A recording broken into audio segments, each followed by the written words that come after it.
Afternoon of June 13th. I've come up to Tinker Knob. As you can see, most of the things are quite snow free except this descent down Tinker Knob, and that is Tinker Knob, an elevation of about 8,950 feet. Yesterday was a very rainy and windy day, and today it's absolutely clear. And by the way, right there, let me see if I can zoom that out. You may not see that, but the blue, a little bit of blue that you see there, that is Lake Tahoe.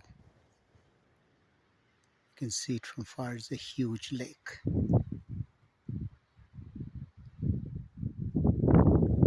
Once again, Tinker Knob.